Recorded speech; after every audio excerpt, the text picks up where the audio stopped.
Hey everyone, Harry here. Obviously, the big news today is the Trump rout and the Haley suspension campaign without a clear endorsement. McConnell falling into line, the man who really held Trump's fate in his hands, and maybe the biggest moment of the road not taken when he didn't vote to convict in the second impeachment trial.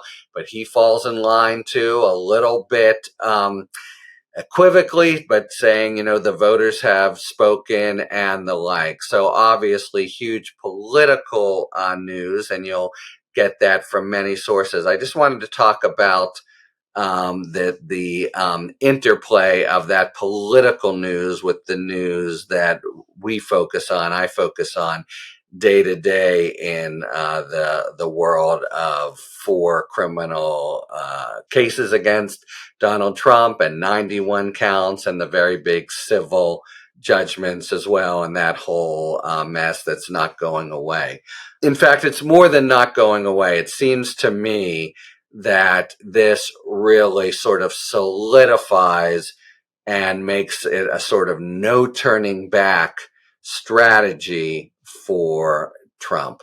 It was obviously pointing very strongly in that way that he would be doing anything he could to try to delay, get past November, and then deal with things on the other side of it. But now I think it's really real in a harrowing way for the country. There's a well-known in game theory strategy for showing that for winning a chicken race, where when you're driving at one another, where one of the drivers literally takes off his or her steering wheel and throws it out the window. And essentially that's what's happened here. Trump is all in. He's now at a minimum looking at a very serious chance of recapturing the presidency, and that beats the pants off any other thing he could have been thinking about contemplating that a person who's been charged so widely and is so guilty and has such evidence against him would try to do. But now it's all wrapped up in the campaign. Mar-a-Lago rely on friendly Judge Cannon to push things back, even though it's now only in the summer. It probably won't take very much of, complicated classified information, litigation to bring that over the finish line for November. Ignore Bragg or try to diminish it as a kind of tawdry sex crime rather than the real election interference with the voters' crime that it is. Keep pushing in Fulton County we will hear from Judge McAfee soon, and hopefully he will rule that there's nothing in the motion that Trump joined to disqualify Fani Willis. Nevertheless, the mess, almost radioactive at this point, remains. And there's, continuing kind of campaign to say that Willis and Wade, her choice for prosecutor, lied and when they initiated their affair. What does it matter in terms of a financial conflict of interest, which alone is the legal basis for disqualifying her? Not a bit.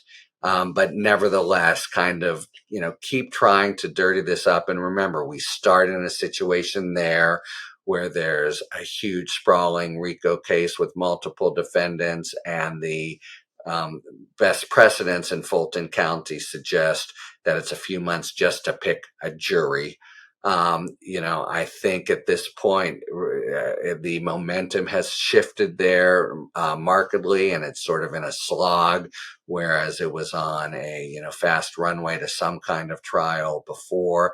And then the big one, the most important one, the one that could really be most persuasive to voters and to me most captures the essential perfidy and treacherousness of what Trump did at the end of his term as president, the January 6th election interference trial before Judge Chutkan, the Supreme Court has given Trump a really big hand up.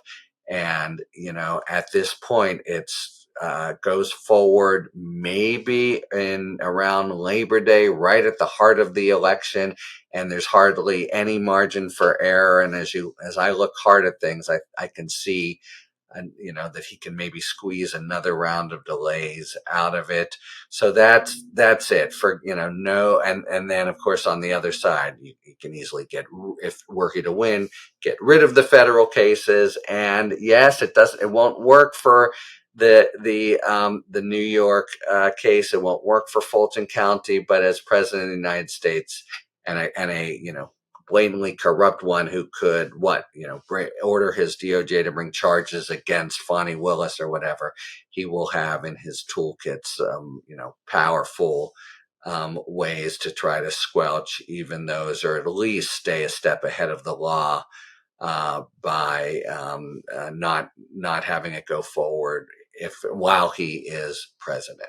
So the top headline, of course, now is the political sifting out and the Biden versus Trump, and ancillary stories. The interestingly, all the cash advantage seems to be with Biden.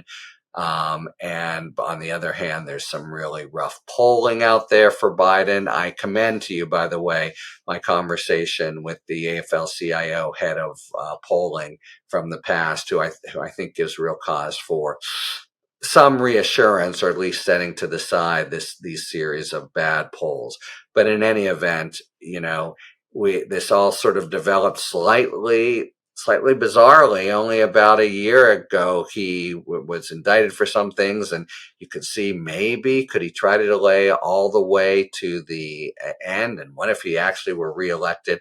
All these things are considerably more tangible now, and they consist of his campaign strategy, and it is a fight on the hands of the rule of law, of constitutionalism, of the Department of Justice.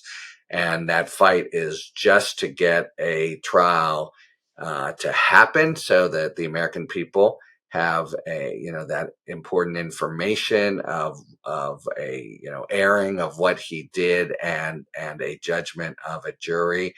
And it's really, really today, the day after Super Tuesday, with Trump, the now nominee of the Republican Party, touch and go. Talk to you later. Hi, everyone. Harry here with a really exciting announcement. Talking Feds is bringing our lively discussions with prominent national figures live to San Diego. Talking San Diego is a new series of conversations with some of the country's most interesting and bright minds from the worlds of politics, public policy, law, and more. Our first event is just around the corner. Join me for a conversation with Congressman Jamie Raskin on Monday, March 18th at 2 o'clock in downtown San Diego.